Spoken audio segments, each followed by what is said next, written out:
Нобелийн утга зохиолын шагналын 2025 оны шагналын эзнийг зарлах ёслол 10 сарын 9-ний өдөр Тэнгэр телевизээр. Олон сонголтоос ондоо чиний тал.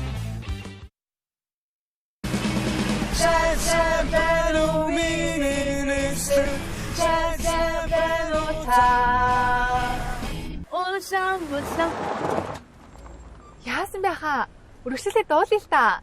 Дата ч дууссан юм шүү дээ. За бай. Дараа уулзъя. Ахын жамдаг сайхан юм сонсох уу? Ангад унгээ сонсч бай. Галзуу сонголт 100 ГБ дата. Нэмээд бүх сүлжээн хязгааргүй яриа. Ердөө 15,000 төгрөг. Ондоо чиний тал. Дуусгайцгүй дуу хоолойгоо түгэ дугаар 6655 тултлан хийгчний unlimited code. Нобелийн шагналын эзнийг зарлах ёслолын шууд амжуулалтын ивент тэтгэгч Ондоо брэнд. Миний ам цангатай хамгийн эрүүл сонголт бол өсвөх наснд өдөрт нэг аяв суух нь юугаарч орлуулшгүй хамгийн сайн шимт хичээл юм. Эжээ бисүй. Нобелийн шагналын эзнийг зарлах ёслолын шууд амжуулалтын ивент тэтгэгч Сүү офицет компани.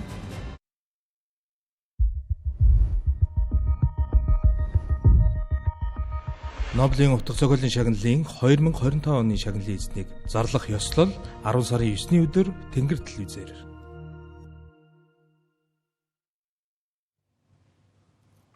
Харин түргээ үзэгчтэй яг одоо Нобелийн 2025 оны утга зохиолын шагналын эзнийг зарлах ёслол эхлэж байна. За Тэнгэр телевиз 2025 оны Нобелийн салбар болгоны номинацийг шууд амжуулан та бүхэнд хүргэж байгаа. За Нобелийн шууд амжуулалтын шагнал гартуулах ёслолыг одоо ивент итгэгч Сүү офицет компани Ондоо брэндүүд ажиллаж байгаа гэдгийг дуртахад таатай байна. За экспертүүдтэй орой минь түргэе. Өнөөдөр бол утга зохиол сонирхчтой хувьд бол бас нэгэн сэтгэл догдлуулсан бас баярын өдрөө. Тэгэхээр өнөөдөр хамт Нобелийн 2025 оны утга зохиолын шагналын эзнийг зарлах ёслолыг хамт одоо тайлбарлан хүргэх зохиолч, утга зохиол судлаач Бэмбнэм, за Нил Паблишингийн үүсгэн байгуулагч, орчуулагч Тэгс Заяа, Усны годом сайтын эрхлэгч Сумья нар студид ажиллаж байна. За тэгэхээр өнөөдөр бол маш сайхан сэтгэл догдлуулсан өдөр болж байна. Тэгэхээр одоо магадлалууд бол гараад ирсэн айл хэдийн одоо Британий бооцооны сайтууд дээрх мэдээллүүд явж байна. Тэгэхдээ хэдүүлээ яриагаа өнгөрсөн оны Нобелийн утга зохиолын шагналын эзэн Өмнөд Солонгос улсаас тэр дундаа одоо анхны Аз эмэгтэй зохиолч тодорсон Ханган одоо тодорсон явдлаас эхлээд нэг дурсаад яри тийм ээ. Нараас эхлэх үү те? За тийм. Одоо Ханганы тодорсон явдал бол бүр бооцооны сайтууд дээр ч тэр ер нь утга зохиолын таамаглалууд дээр гадны том сайтуудын уран зохиолын булангууд дээр гарч байгаа таамаглал дээр ч гэсэн ер нь баг байгаагүй шүү дээ. Ханган ч яг Бүкрийн шагналтай ч гэсэн одоо яг утга зохиол Нобелийн шагналд бол таамаг болж орж ирэх. Гэхдээ таамаг бол одоо бид нар чи энэ дээр яригдж байгаа нэр дэвшиж байгаа хүмүүсийг 50 жилийн дараа мэдэх хэрэгтэй болно. Таамаг бол уран зохиолын салбарынхан сэтгүүлчид за эсвэл бооцооны сайтууд дээр сонирхогчд өөрснөө гаргаж ирж байгаа л нэрс. Нөгөө нодлон бол хамгийн ихэнд одоо бидний мэдээр Салман Рушдийн нэлийн өндөр хэрэгжижсэн. Миний одоо мэд санаж байгаагаар ер нь баг авчих байх гэж хэрэгжижсэн. Одоо тэгээд Унгарын зохиолч тэр Ласло Красноркай гэдэг тэр зохиолч хэрэгжижсэн. За Хятадаас Каншу бас л байсан. Ер нь энэ жилийн сүүлийн баг 10 жил нэг юм хэдэн 5 6 хүн л дээр дороо ороод явсан. Томас Панчонж гэдэг юм аа ингээл дээр дороо ороод яваадсэн. Гэтэл Канкан бол урд дуур цөм зөхөд зүгээр нийтлээс хилсэн бүтээлийн өвд ч гэсэн л цөм бүтээлтэй гэж болох шүү дээ. Яг бүрэн хэмжээний 2 армаан тэр өвд гарсан байсан байна. Өнгөрсөн жил бол 2 3 армаантай гэхэр чи. Гэтэл тэр чи 20 30 армаантай насны өвд ч гэсэн нэлээд залуу руугаа орчиж байгаа. Тэгэхээр өнгөрсөн жилийнх бол одоо гинти явдлаасан гэх юм уу шинэ зохиолж гарч ирсэн. Тийм. Тэгсайгүй өнгөрсөн жил Аз ТВ-с тэр дундаа эмэгтэй зохиолч Нобелийн шагнал хүртэхэд одоо хэрхэн хүлээж авч ив. Тэр үеийн дурсамжаа эргэж санаалтай. Яг нөө UP үзчихсэн Улаанбаатар кино наадам. Тэгэл яасан ч зүгээр яг тодорно гэд ингээд шалгажсэн байхгүй. Тэгсэн чинь харин ханкан авчлаа гэдгсэн чинь яг миний хувьд нөгөө ханкан одоо ихжээгаа те шүтэн биширдэм байгаа те. Үнэхээр хүчтэй сайн зохиолуудтай. Тэгээд монгол хэл дээр бол одоо хөвгүүн ирлээ цагаан холт нь хоёулаа орчуулагдаад гарцсан те. Тэгээ ялангуяа хөвгүүн ирлээ нь бол маш сонирхолтой бичлэгтэй аюу хүчтэй зохиол. Тэгээд яг нөгөө ямар ч таамагт байгаагүй гэдээсэн шүү дээ тий. Тэгэхээр тэгээд дээрэс нь яг Солонгос улсаас тэгээд Аз ТV-с анхны эмэгтэй зохиолч гээд солонгосчууд бол бүр яасан баха. Үнэхээр одоо баяр хөөрэ барьж дийлдэг бахтай. Манус ингэж яхад тий. Тэгэл тийм байсан. Тэгээд тэгээ ялангуяа бас яг Азаас эмэгтэй зохиолч ингэж Нобель авах хэмжээнд сойлж гарч ирсэнд бас айгу баяртай байсан. Тийм. Тэгээд ханканы нөгөө Нобелийн шагнал одоо гартахад ингэж тэрний төлөө гэдэг нөгөө нэг үг байдаг шүү дээ. Тэр нь бас одоо амар гоё байдаг те ингээ яг тэр үгийг уншингууд нэрээ яг тийм юм байш шүү гэж ботхоор те. Ханканы хувьд болохоор тэгж байгаа байхгүй. Түүхэн учир шалтгаантай цочрол гэмтэлтэй нүүр тулахдаа хүний эмзэг талыг нэн харуулсан маш хүчтэй яруу найрагдлаг бүтээлээрээ гэж байгаа байхгүй те. Тэгээ яг энэ тодорхойлтыг ингээд уншингууд ханкан нэрээ л юм хүчтэй найраглаг те. Тэгээд тэр одоо тэр хөвгүү ирлээний тэр юуны бослох те түүхэн учир шалтгаантай цочрол гэмтэлтэй нүр тулахтай гэж байгаа байхгүй. Одоо трама гэдэг штэ. Тэгэхээр ингээд яг энэ тэр нөгөө Нобелийн шагнал тэрний төлөө гэдэг энийг уншихдаа би баг яг ойлгох гэжсэн те. Окей те. Тийм байсан ханканы хувьд түрүү жил бол үнэхээр баярч явдалтэйсэн те. Монсуудаар хэвлэлийн газар бол одоо ханган зохиолчийн хөвгүүн ирлээ.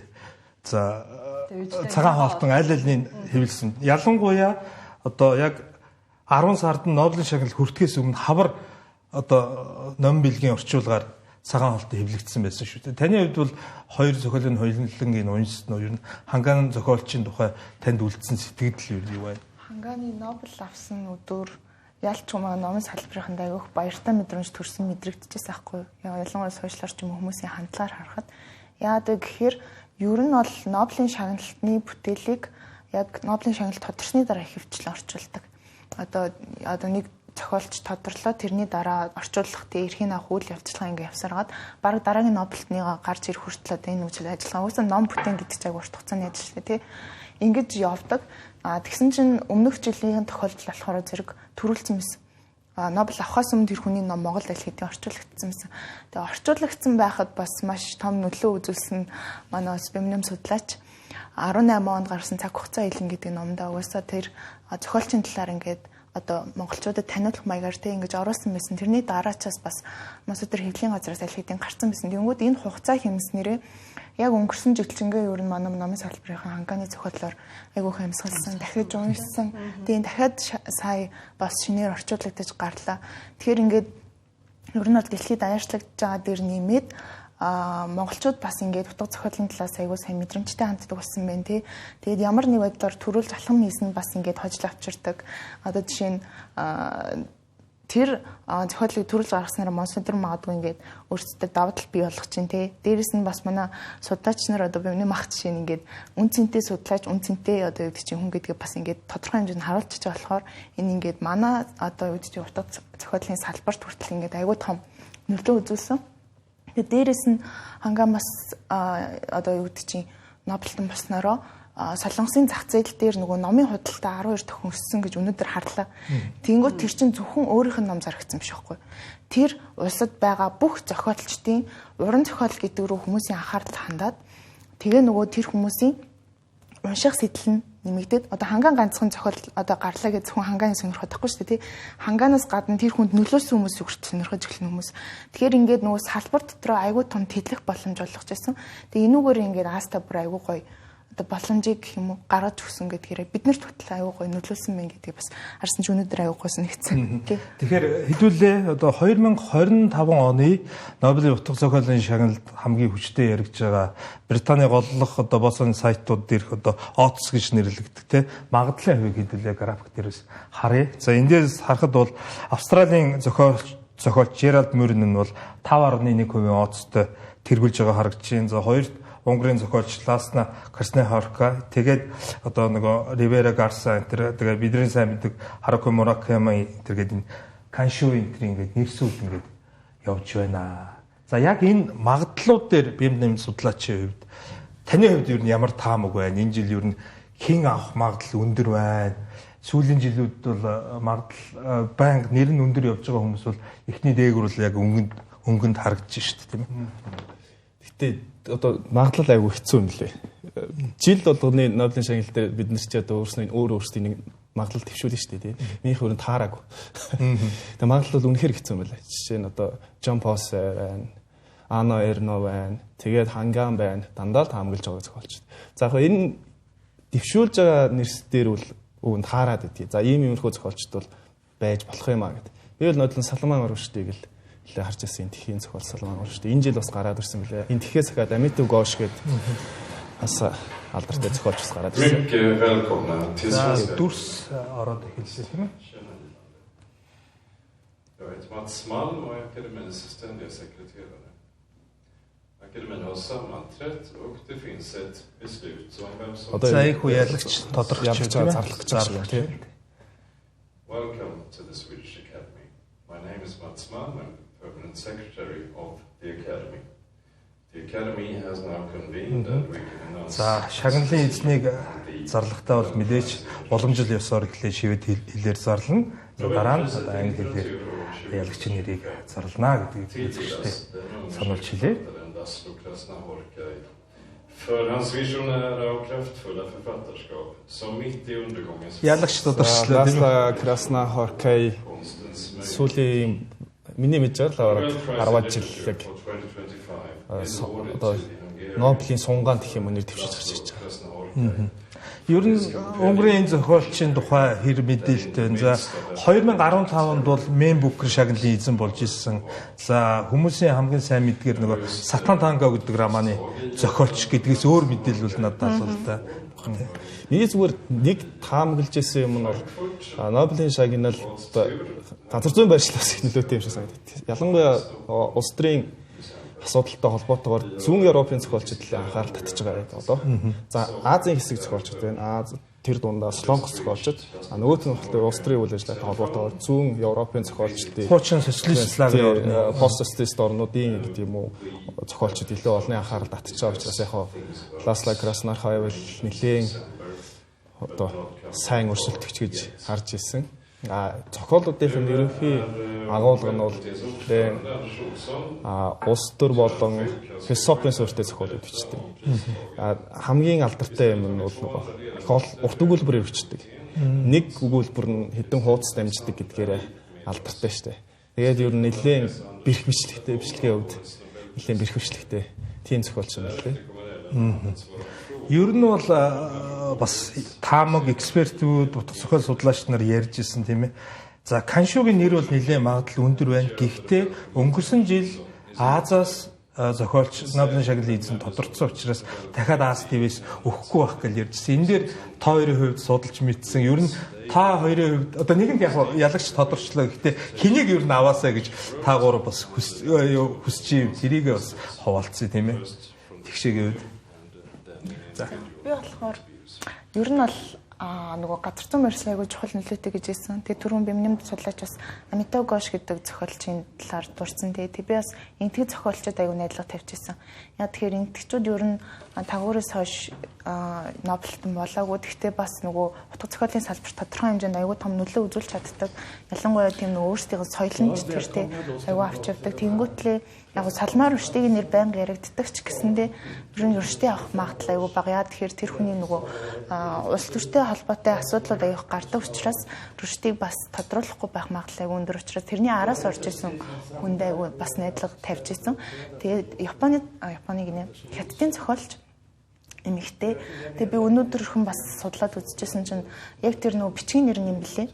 Тэгээд Каншуа гэдэг нь. Тэгээд тэр нь болохоор яг ийм үлдэж хоцорсон одоо тийм цас гэсэн утгатай. Тэр нь болохоор нөгөө одоо ингээ хавар бүх цас ингээд хайлаад дуусахад тэнд нэг багахан хэмжээний үлдэж байгаа тэр цас. Тэр бол одоо би гэдэг утгаараа цаагаар өөрийгөө илэрхийлж энэ хүний нөгөө бага нас болоод бүтээл нь агай ингэж холбогдож явдаг. Тэгээ тэрүүгээр маш онцлогтой маш юм бас гой зохиолч байна гэж харж ирсэн. Тэгээд мэдээж бас Хятад болон нийтгийгт аягүй их найдлага тавьж ирсэн. Таны хувьд? За миний хувьд яг одоо ямар ч Азиас авахгүй нь тодорхой байсан баха.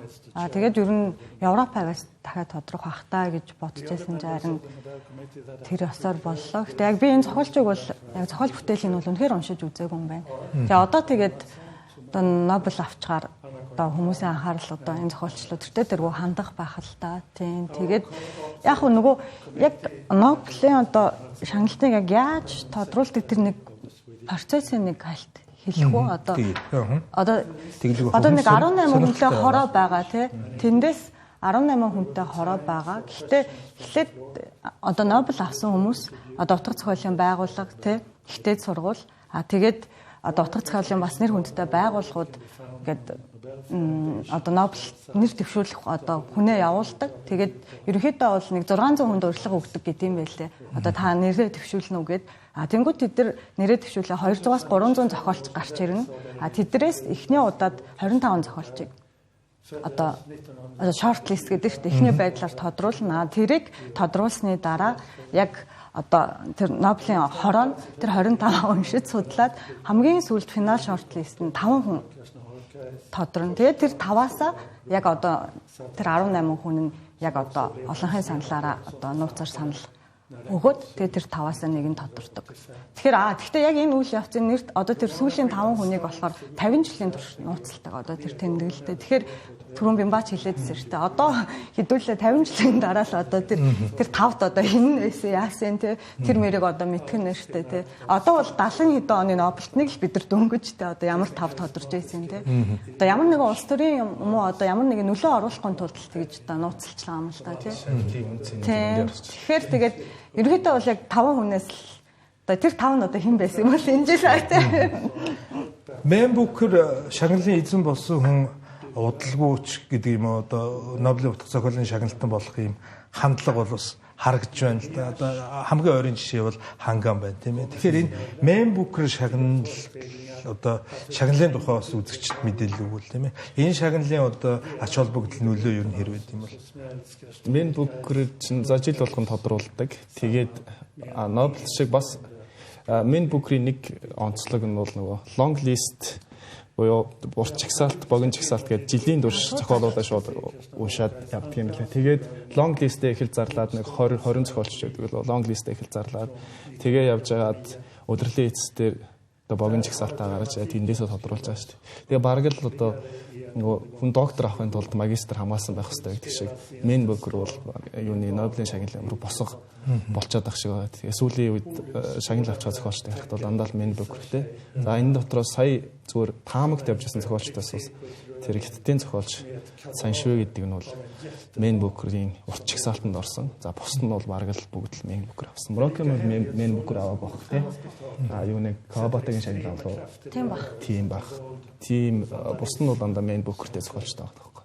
Нөгөөтэйгөр нэг онцлог нь одоо сүүлийн хэдэн жилийн зохиолчдын жишээн дээр харахад Фошийн зохиолч, за Слонгсын зохиолч одоо сая өнөөдөр ингээд Унгарийн зохиолч авчлаа. Эдгээр чинь бүгд нөгөө шууд англиар бүтээлээ төөрөвдөг зохиолчтой байгаа шүү дээ. Өөрсдөө хэл дээр төөрөвдөг. Тэнгүүд энэ дээр орчуулагчдын нөлөө маш чухал гэдэг. Жишээ нь одоо зарим хүмүүс л гэж байна. Орчуулагчтай бараг шагналын хуваа юм шүү гэж. Тэр сайн орчуулагчдад англи хэл дээр хэвлэж дэлхийд дахин гаргаагүй бол дэлхийн хамгийн одоо олон хэрэгжилж байгаа уншиж байгаа тэр хэл дээр бичгийн хэл дээр гаргаагүй бол тэр зохиол тухайн улсдаа ч юм үндэстэн дотор үлдчих магадaltaй. Тэгэхээр сайн орчуулагч гэдэг бол зохиолчийг ингээд дахин төрүүлээд тэгээд энэ шагналд одоо гаргаж ирэхэд нь дороос нь ингэж өндөрлөж өгдөг юм а гэсэн яриа байгаа байхгүй. Тэгэхээр орчуулагч гэдэг бол одоо бас манай орчуулагч ирсэн байна. Тэгэхээр орчуулагчдын ач харгаагаар бид нэр тэр зохиолчтой танилцаж тэр шагналд ийм одоо сайн зохиолч байна гэдгийг үзэж мэдэж гэж тодруулж байгаа байхгүй. Тэгэхээр Man Booker шагналт чинь гэхдээ орчуулагчтанд давхар шагнал болоо. Өгдөг нөгөө гол нь англи хэлт уран зохиол дээр гарсан шилдэг бүтээл гэж байгаа байхгүй. Гэхдээ тэгэхээр чинь яг англиар хэл дээрээ байж болно. Эсвэл англи хэлээр орчуулагдсан байх хэрэгтэй байгаа байхгүй тий. Тэгэхээр ингээд одоо Man Booker авчгаар одоо угаасаа ингээд англи хэл дээр орчуулагдсан зохиолыг одоо Man Booker аавна шүү дээ. Тэнгүүд тэгээд дэлхийд дахнараа уншиж эхэлж байгаа юм л та. Тэр нь тэгээд дараагийн одоо Нобель авахд те одоо илүү одоо юу болоход урдч шатан чимшигтэй нэг тийм нөхцөл байдал үүсгээд байгаа боломжтой байна. Харин тэгэнгүүт нөгөө Ханканы яг одоо орчуулагч нь байна шүү дээ. Айгуу залуухан эмэгтэй орчуулагч байдаг. Тэр чинь болохоор одоо Man Booker-ийн түүхэнд хамгийн залуудаа одоо шилдэг орчуулагч. Одоо тэр англи хэл рүү орчуулсан шагналыг авч ирсэн эмэгтэй байдаг. Тийм.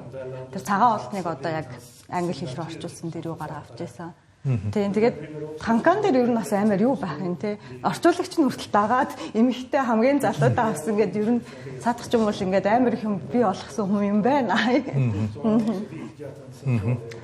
За үзэгчтэй хэсэг хугацаанд бүгдээрээ Нобелийн шагнал гардуулах ёслолын ивент итгэгчдийн рекламыг үзчихээд эргээд студидтэй уулзъя. Нобелийн шагналын эздэг зарлах ёслолын шууд дамжуулалтын ивент итгэгч Ондоо брэнд. Олон сонголтоос Ондоо чиний тал.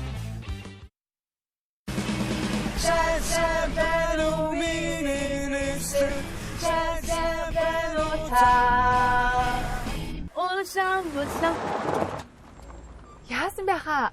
Өргөжлөлөө дуулъя л та. Дата чинь дууссан юм шүү дээ. За бай. Дараа уулзъя. Ахын жамдаг сайхан юм сонсох уу? Ангид үнгээ сонсч бай. Галзуу сонголт 100 ГБ дата нэмээд бүх сүлжээнд хязгааргүй яриа. Ердөө 15,000 төгрөг. Ондоо чиний тал. Дуусгайцгүй дуу хоолойгоо түгэ дугаар 6655 тултлан хийгчний unlimited code. Нобелийн шагналын эздэг зарлах ёслолын шууд дамжуулалтын ивент итгэгч Сүү вебсайт компани. Эжэмэний ам цангадан Хамгийн эрүүл сонголт бол өсвөх наснд өдөрт нэг аяг суух нь юугаарч орлуулшгүй хамгийн сайн шимт хичээл юм. Эжэ бисуй.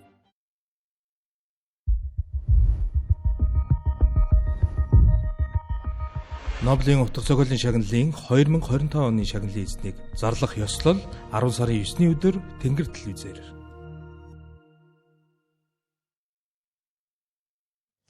Үзэгчтэй Нобелийн 2025 оны утга зохиолын шагналын эзнийг зарлах ёслолын шууд нэвтрүүлэг үргэлжлэн та бүхэнд хүрэж байна.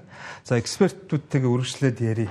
За Нобелийн утга зохиолын шагналын одоо мөнхийн кандидат гэж одоо хочтой болоод байгаа Харуки Мураками энэ жил дахиад хоосон хоцорлоо.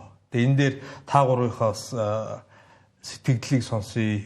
Дээр нь бас эн чинь Маргарет Этвуд гэж Канада зохиолчийн бас энэ ч нэлээд нас өндөр авчих боломжтой болов уу гэж харж илаа. Салман Рушди байл одоо манай Монгол уншигчдын илүү сайн мэддэг гурван зохиолч байна тийм ээ.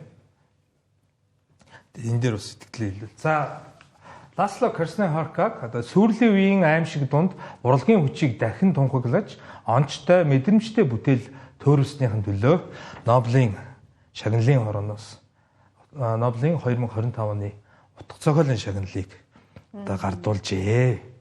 Тий. Тодорхойлолтууд бол их утга учиртай байдаг тийм ээ.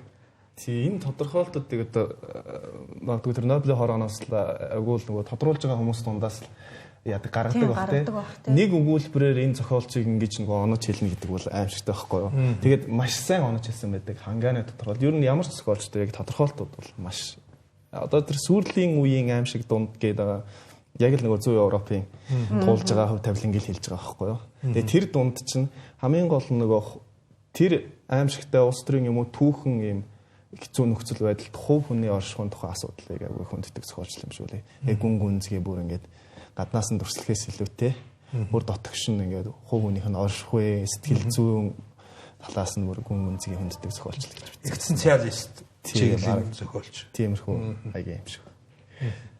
Энэ жил Нобель авсан зохиолч дээр энэ бас нэг онцлог нь нөгөө юун дээр юм лээ. Дэлгэцийн бүтээл дээр бас хамтардаг гэх юм уу Бела Тархад илтертэй найруулагч энэ хүний бүтээлээс аягүй олон киногаа бас гаргаж ирсэн. Тэгэхээр ерөнхийдөө нэг тийм дистоп тэгээд меланхолик маягийн дэмтэй буюу нөгөө зохиолын уур амьсгал нь жоох юм хүнд төрлийн. Тэгээ ер нь нэг орчин үеийн бас арт хаус жанрын кинонууд. Тэгээ Бела Тархад тэрний бас амар том хүчтэй төлөвлөгч. Тийм. Та дараа найруулагч чинь ярээрээ.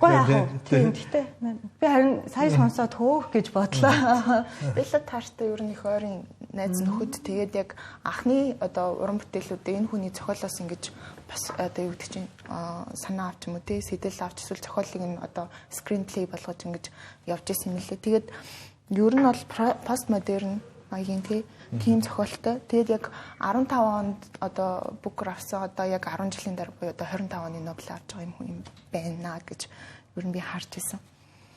Тэгээд нөгөө яг улс төрийн нөхцөл байдлын нэг юм одоо дарамтын дунд гэх юм уу нэг тийм дарамттай нөхцөл байдал дунд юм одоо шийдэхгүй энэ хоёр юм гацаан дунд тэрэнд байгаа нэг юм хүнд нөхцөл байдлыг айгүй тодор илэрхийлдэг гэж.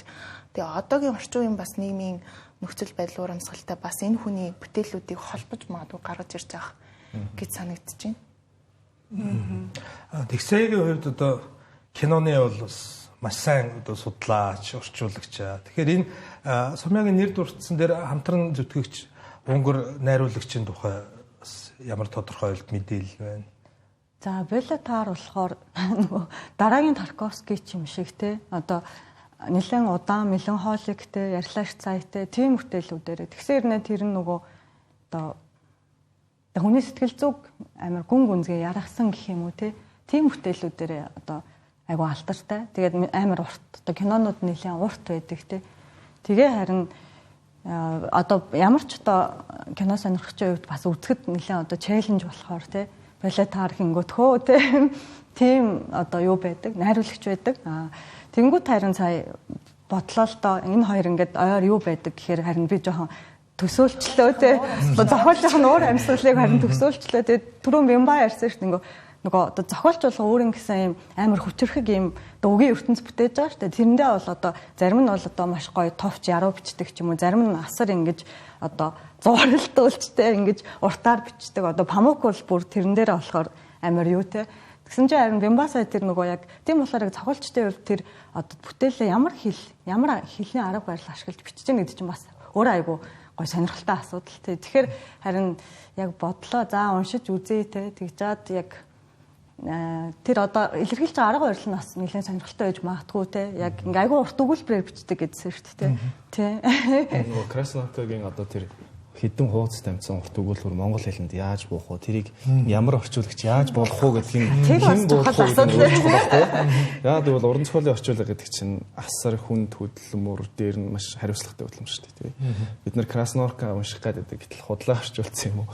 Тэрийг нь барьж чадаагүй тэр зохиол гэдэг чинь ерөөсөө амар имзэг юм байгаа шүү дээ. Чиний гаргаад бичсэн юмыг би дамжуулаад ийшин сумьяад хэлэхдээ буруу хэлчих магадлал маш өндөр байхгүй мэдрэмж, уур амьсгал, үг сонголт гэл бүх юмыг нь яг зохиолчийн ур чадварт жоохон хүрэхгүй тохиолдолд амар харамсалтай байна. Орчуулагчтай үед хамгийн хэцүү нь одоо тэр одоо өгөр бүтээсэн тэр гайхамшигтай зүйлийг те яг тэр чигээр нь яаж их хэл рүүгээ буулгах ч одоо бүх одоо орчуулагчтай хувьд одоо тэрэн дээр л хамаг ур чадвар одоо оюун ухаан бүх юм маш авах чаа те.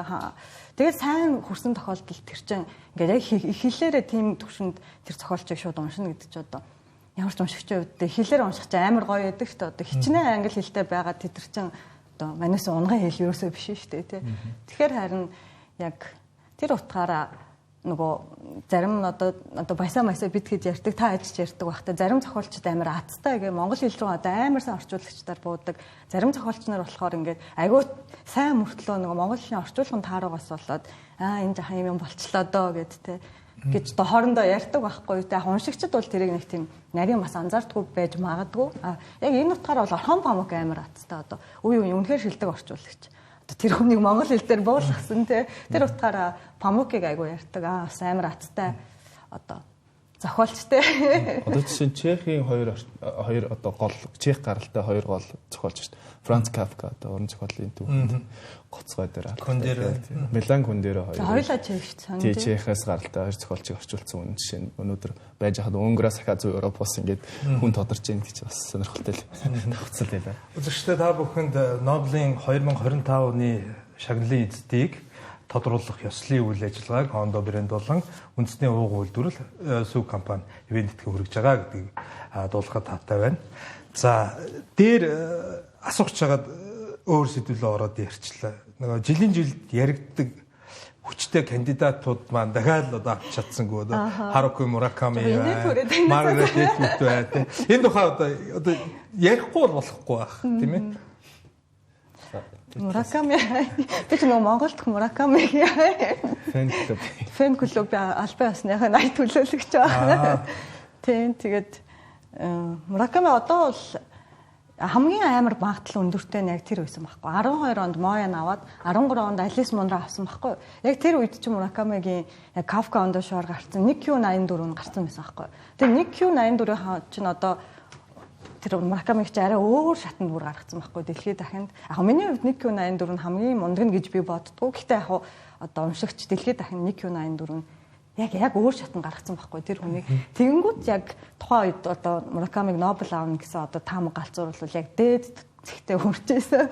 Тэгээд амар олон фэнүүд нь гэсэн одоо яг үнэхээр хүлээж ирсэн те ингээд. Тэгсэн чинь тэгээ харин хятадаас Моян авцаа. Дараа нь болохоор Алис Мунро одоо тий Канадаас авсан тий. Тэгээд сүүл рүүгээ бол яг одоо дахиад нэг таамагн дээр гарч ирсэн. Сүүлд нөгөө Гилэн комментатор торгон цэргийн хорон дарга алгаа бичсэн шүү дээ.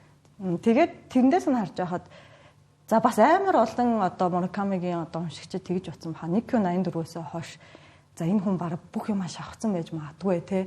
Одоо юу гэдэг одоо би гэсэн баг тэгж бодсон. Энээс хойш нэг за одоо нэг тийм сайн рамаа бас чадахгүй хаа. Одоо юу гэдэг нь те. Тэгсэн чинь торгон зэрэг хорондороо алхаараа тэр хүн одоо би бол мастер юм аа те. Би үнэхээр болоогүй шүү. Гэдгээ бол тонхойсон. Үнэхээр гоё рамаа байсан. Тэгээд дахиад ингээд хүчтэйгээр бас таамагт ороод ирж л байгаа юм л та. Тэр чинь одоо энэ цаг үед байгаа. Тэгээд тийм хэмжээний бүтээл бас дахиад одоо тэдийн насандаа бичиж чинь гэхээр те.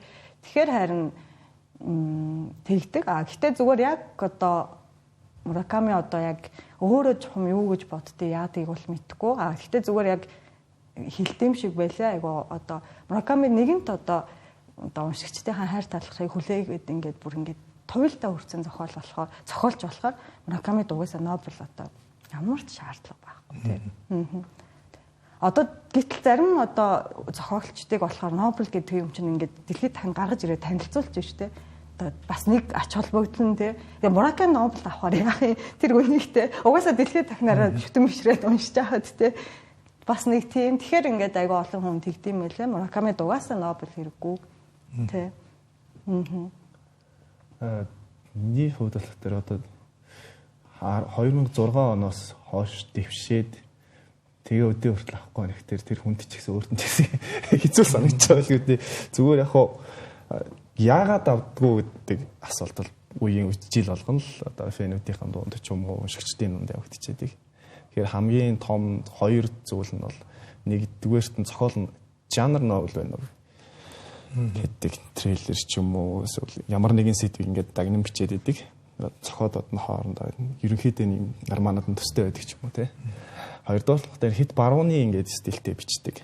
Жишээ нь Нобель авч байгаа хүмүүс дандаа тухайн өөрийн үндэснийхээ нэг гол агуулга нь бол тухайн өөрийн үндэснийхээ зовлон жаргал сэтгэхгүй гэдэг юм. Үндэснийхээ өмнөөс ингээд дуу хоолой өргөж идэг. Үндэснийхээ өмнөөс бичиж идэг. Тэр нь бас гол шалгуур болдгийм шиг санагдаад идэг. Муракамигийн хувьд бол зохиолуудынх нь стил, жанр, сэдв юмуд нь нэлээд барууны өнгө аястай гэдэг дээр бас сайтуудын шүүмж дээр бол тиймэрхүү юм байгаад идэв. Тэгээ тэр нь бас нөлөөлт юм болов уу гэж. Тэгээ юм л аяга орчин үеилэг тий. Орчин үеилэг. Тэгээд өөрийгөө миний хувьд бол сүүлийнх нь армануудыг уншаад за өөрийгөө давтаад байд юм шиг санагдаад идэв. Бараг муурэтлэл одоо фэнийхэн дээр ингэж хэлж болох юм уу? Зүгээр гарчээс одоо дөрөвдийнхаа нас мас амьдарч байгаа шиг жоон солиод ингэ явчихтал за энэ бараг ингэ зохиол нь цаашаа яаж өрнөх юм ойлгомжтой юм шиг санагдаад. Гэхдээ бол өгүүлэн мөгөлийн төвшөнд үнэхээр одоо бид нэргүй мастер нь бол ойлгомжтой. Өгүүлгийн мастер гэдэг нь үнэхээр бас хэлхээ мастер. Өгүүлгүүд нь бол үнэхээр армадынхаа дэрэгдүүл час хийсэн. Тэгэхээр нөгөө нэг онцлогнууд Монголд одоо бараг жаз хөгжмүүдийн тухай хөөргүүд номнуудаас бус нь баг гарсан байхаа тийм Мураками. Бүр сүүлд тэр нөгөө радио гэдэг хоёр цуврал нь хүртэл гарсан шүү дээ. Тэгэхээр яг энэ таамагт ярилцж байгаа зохиолчдыг Нобель авсан бүх зохиолчдыг хамруулаад үзэх юм бол бараг ганцаараа хамгийн их ном Монгол дээр гарсан зохиолч гэж магадгүй. Тийм баг. 184-ийн 3 сүүлийн бүтээлүүд нь ерөнхийдөө гарчаад байгаа байхгүй. Ихэнх үеийн тэр чинь бас ихэнх үеийн бүтээлүүд нь бас аягүй сайн байхгүй. Тий одоо тэр нэг тэр Wind Up Chronicle тэр нь бол одоо бүх одоо цаг үеийн Муракамигийн одоо шүмжлэгчд шилдэг уншигчд тэр нь бол Муракамиг ойлгоно гэдэг. Үгүй яг дунд үеийнх нь одоо. яг Мураками яг тэрэн дээр одоо хүрээд тэгээ Kafka on the Shore гараад тэгээ 1Q84 рүүгээ орсон. Тэр Wind Up War Chronicle нь бол одоо тэр хүний одоо хамгийн шилдэг роман нь л гэж үзээд байгаа юм л да. Тийм тэнгууд тэр нь бол жишээ нь одоо хараа орчуулагдаагүй байдаг ч юм уу. За тэгээд их үеийн нөгөө яг час хийсэн нөгөө өгүүлбэрүүдтэй найдлага одоо Sputnik Sweetheart энэ төр тэ нэг After Dark ч юм уу одоо нэг юм 200-300 хуудастай юм бага хэмжээний романууд нь бас аюу гоё байхгүй юу. А тэд нар бас монгол хэл дээр хараахан бас орчуулагдаагүй байна. Гэт тэ. Яг бас нөгөө аюу нэрлэгдэжсэн хятад зохиолч хандлаа бас нэг хэлж юм да. Каншва яг нөгөө өмнө нь хангаан авсан. Тэгээ хангааны одоо юу гэдэг чинь бичлэгийн хэм маяг нь бас нэг тийм амар төвхтэй гэхээс илүү арай жоохон энгийн дүү те уншихад бас одоо энгийн уншигчид одоо олон нийтэд хүүхэд илүү байсан бол энэ жил авах хүн ер нь жоохон тийм төвхтэй бичлэгтэй одоо те тийм нөгөө бүтцийнхээ хувьд бас нэлийн томоохон ч юм уу тиймэрхүү бүтээлүүдээс авах магадлал айгүй өндөр байсан юм шиг санагдсан. Тэгээд Каншо бас яг тиймэрхүү одоо бичлэгтэй ялангуяа өөртөө айгүй бардам яадаг юм лээ. Тэрэн дээр одоо жишээ нь миний бүтээлийг одоо уншихад хэцүү ч юм уу те юм байвал тэр бол миний уншигч биш ээ гэдэг ч юм уу яг юм өөрийнхөө яг нөгөө юугаа айгүй тархалсан. Тэгээд тэр талаасаа тэнгуүтлээ экспериментал гэд айгүй тийм нөгөө одоо юм хайрцгийг эвдэх маягаар тий яг одоо юм тодорхой шугам дагуу гэхээс илүү бүр юм эвдэж тоглож ажилладаг тийм төрлийн зохиолч байсан юм байна лээ. Дотроо ч гэсэндээ ерөнхийдөө бол тэр тиймэрхүү одоо нэг бичлэгийн уур маягууд энэ жилийн одоо Нобель руу орж ирэх магадaltaй гэж хүмүүс бас нэлийн бодож ирсэн. Тэгээд одоо тодорсон зохиолч маань ч гэсэн гээд бас нэлийн түрүү ярьжсэн орчуулгад хүртэл нэлийн чанга байх хаа гэсэн мэдрэмж төрөөд байгаа тийм. Тэгэхээр бас тийм тэр талаараа бас жоохон дөхөө байсан байна гэсэн мэдрэмж төрлөө. Манай шууд нэвтрүүлэг дуусах цагт өгч байна. Гэхдээ та гураас товчхон нэгэн асуултанд хариулт аваадах юм. Юу гэвэл энэ бид нар байнга л асуудаг зүгээр энэ одоо ингээ асуух нь өрөөсгөлж яаш юм байна. Нобелийн утга зохиолын шагнал Монголын утга зохиолоос хэр хол байна вэ? Эсвэл хэр ойртож байна вэ? Энэ дээр та гурав маань товчхон хариулт өгвөл. Миний хувьд бол зохиолч тодорхойлолттой орчуулагчд л хэрэгтэй байна. Энд одоо байгаа зохиолуудыг ядчил бид нар эхлээд Нобелийн өмнө ч одоо зөндөө олон шат байна шүү дээ тий. Тэнд хүрэхийн тулд зөндөө олон утга зохиолын нэр хүндтэй шагналууд байна тий. Ядаж тэрэндээ хүрээд тэгээд цаашаа өрсөлдөөнд орохын тулд орчуулагчд л хэрэгтэй. Маш сайн орчуулагчд. Жишээ нь одоо орчуулагчд гэдээ яриад байгаа шалтгаан нь бол яг англи дээр шууд бичдэг зохиолч гарахаас л арай цаг хэмжсэн л ажил юм л да. Тэр байгаа зохиолуудыг орчуулж өрсөлдөөнд оруулж ирэх чухал гэж бодож байна. Таны хувьд яг орчуулагч юм шүү дээ та. Тийм одоо Бимагийн хэлдэг зөвлөлт эхлээд одоо яг одоор Монголд зохиол бүтээл тойруулж байгаа зохиолчдоос Нобель авах хэмжээний ч юм уу одоо тэгж ярих юм бол бас нэлээд хол байгаа хаа. Тийм би жоохон тэгж бодож байна. Хамгийн төгсж байгаа нь одоо Чинагийн галсан гой байж магадгүй. Тэр хүн чинь гэхдээ герман хэл дээр орчуулагдаад германаас англи руу хамгийн олон бүтээл нь одоо бас байгаа тий. Тэр хүнийг магадгүй монголчууд явуулдаг байж магадгүй тий. Мэдээж тийм тэгээд тийм байна. Тэгэхээр дээрээс нь одоо шууд англи хэл дээр зохиол бүтээлээ тойрогддог шинэ залуу үед бас жоохон найдлага байж магадгүй л гэж бодож байна да. Айгу амартай өөр найдвар. Надад бол ер нь ойрын үед айгу найдлага байх боломжтой юм санагдаж байгаа. Тэгэхээр яг бид нар үндэсний уран зохиолын өвдөлт ч юм уу тий яг үндс нь бол мэдээд сайн байгаа. Тэгээд яг гадагшаа орчуудлагдах тал дээр асуудлууд байгаа ч гэсэндээ ер нь түрүү жилийн одоо Азийн зохиолчдыг хараад тахад тухайн зохиолч нэг одоо ямар нэгэн шагнал хүрснээрээ тухайн салбарыгаа тэр чигээр нь ингэж өргөдөг юм байна. Тэгэхээр манайханд яг шууд Нобель руу гэхээс илүү тодорхой хэмжээнд одоо олон улсын шагналууд руу зохиолч нар орж ирээд тэр орчуулагдаад ирсэн цагт тэрийг дагаад маш олон хүмүүс сонирхон тэрлүү тэмүүлэн тэ хаана хин ямар юм сурч ин тэр бүхэн рүү ингэж явна. Тэгэхээр тэрийгээ дагаад магадгүй хурдан өөрчлөгдөх боломжтой юм шиг санагддаг. За баярлалаа. Өнөөдөр хамтдаа Нобелийн 2025 оны утга зохиолын шагналын эзэдийг зарлах үйл ажиллагааг хамт тайлбарлан өргөсөн тагууртай баярлалаа. Та нартай нэвтрүүлгийнхээ ивент итгэгчдийн шагналыг өгье. Үндэсний уган үйлдвэр Сүү компани гарын бэлэг. За. За тэгшээ болохоор Ондогийнхоо брендийн бэлгийг ийшээ бас дамжуулаад өгч тийм ээ. За. Шинжлэх ухааныг дэмжигч Ондо брэнд, за үндэсний уугуул үйлдвэр Сүү компаниуд Нобелийн 2025 оны шагналын эзэдийг зарлах ёслолын арга хэмжээг ивент итгэн та бүхэнд хүргэж байгаа. Үзэгч та бүхэнд Тэнгэр телевиз Нобелийн 2025 оны утга зохиолын салбарын шагнал гардуулах эзэдийг зарлах ёслолыг шууд дамжуулан хүргэлээ. Хамт байсан та бүхэнд баярлалаа.